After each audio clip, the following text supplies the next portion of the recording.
তুমি তো সারা জীবন অনেক কৃতিত্বর কাজ করেছো বর্ষা। দেখাও না এবার একটু তার নমুনাগুলো দেখাও।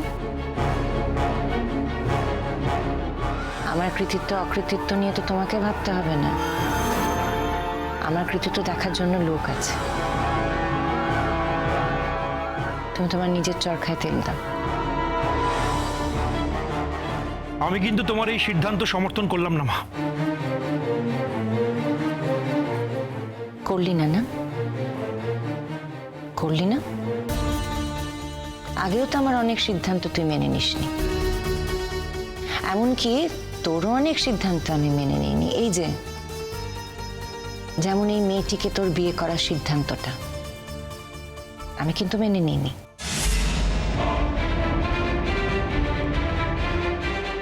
আমি তোকে বারংবার বারণ করেছিলাম, বলেছিলাম এই মেয়েটিকে বিয়ে করলে আমি মেনে নেব না।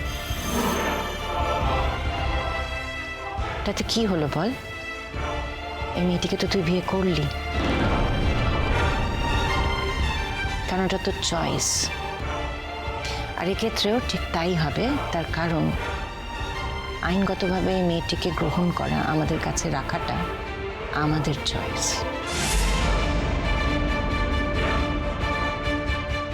একটা দুধের শিশু অপরিচয়ের মধ্যে বড় হবে,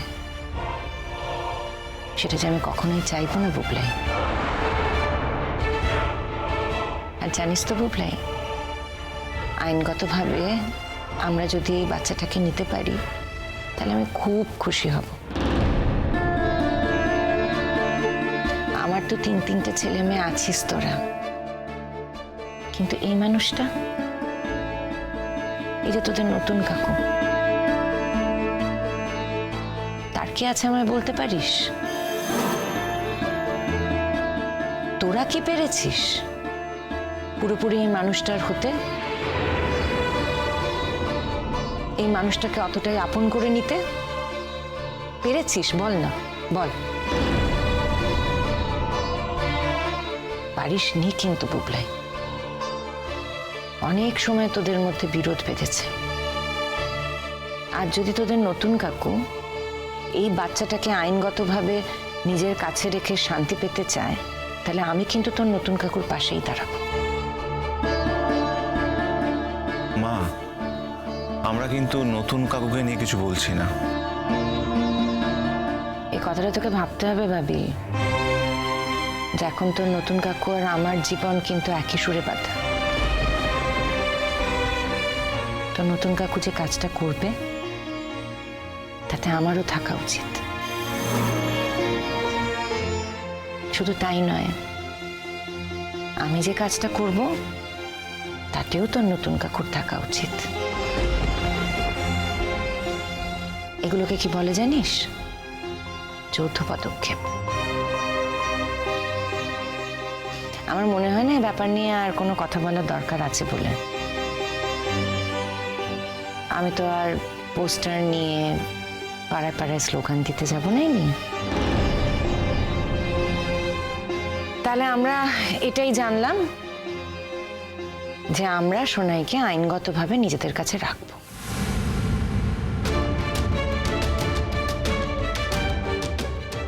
শোনো না, তুমি একটু দেখো যত তাড়াতাড়ি সম্ভব আমরা যেন এটা করে নিতে পারি। শুভ কাজ যত তাড়াতাড়ি হয় ততই মঙ্গল। তোমার মন যা চাইছে, নতুনের মন যা চাইছে, তোমরা তাই করো।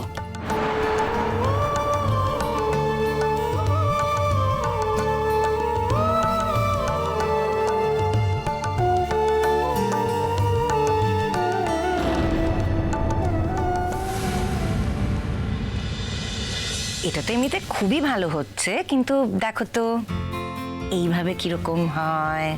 আচ্ছা দেখো, এখানে একটা গোল্লা, ঠিক আছে, নিচে আর একটা বড় করে গোল্লা, এই হয়ে গেল দুটো কান, হয়ে গেল একটা বেড়াল। কি সুন্দর আছে, আমি আঁকতে পারবো। দেখি এবার তুমি চেষ্টা করো, পারো কিনা।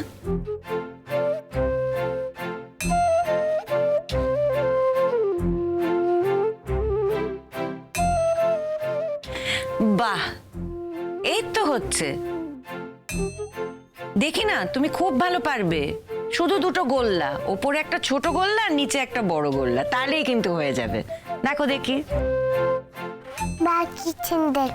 ভেরি গুড গার্ল, দেখো কি সুন্দর এঁকেছে। খুব ভালো হয়েছে মা। পাপি তুমি কিছু বলো। ও মাম্মাম বললে হচ্ছে না, আমাকে বলতে হবে।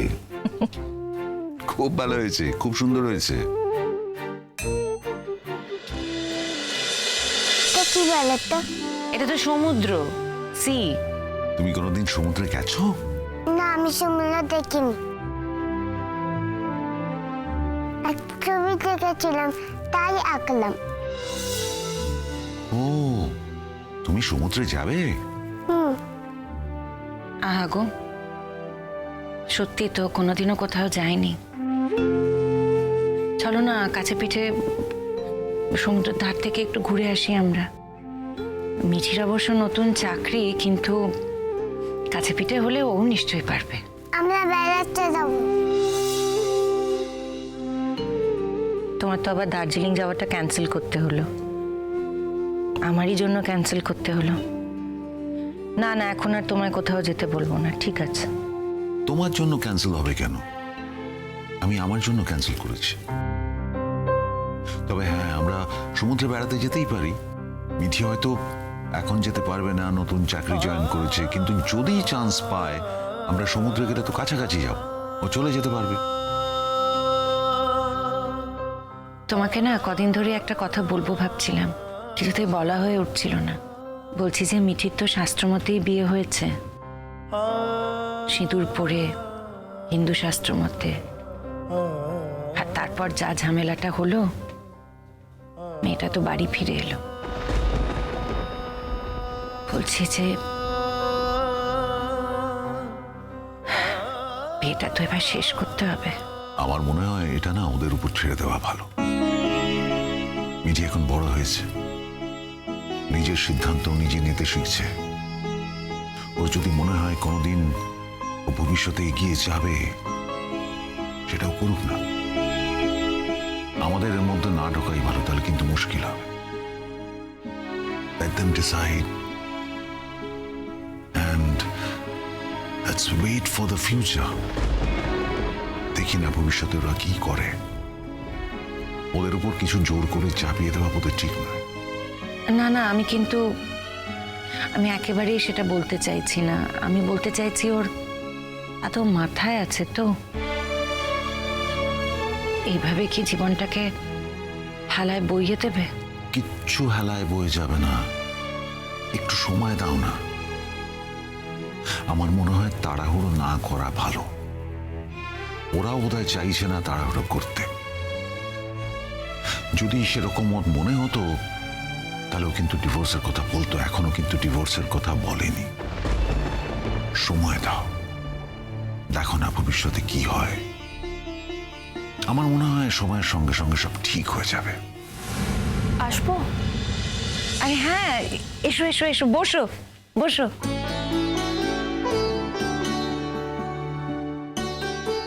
কি ব্যাপার? তুমি ইনস্টিটিউট যাওনি, তাই।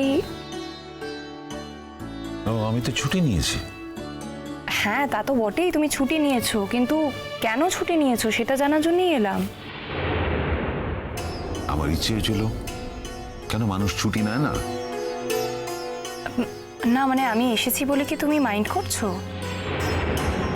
না না, তোমার স্বতন্ত্রতা মাইন্ড করবে কেন? কিন্তু একটা জিনিস আমি বুঝতে পারছি না, তোমার স্বতন্ত্রতা তো আজকে ইনস্টিটিউট থেকে ছুটি নিয়েছে। তোমার তো এখন এখানে আসার কথা নয়, মানে এখনো তো বোধহয় তোমার ক্লাস বাকি ছিল নাকি? আমি 2টো ক্লাস নিয়েছি, তারপরে হাফ নিয়েছি। আজকে আমি হাফ সিএল নিয়েছি। কি দরকার ছিল হাফ ছুটি নেওয়ার? পুরোটা করে এলেই পারতে। চিরসখা হে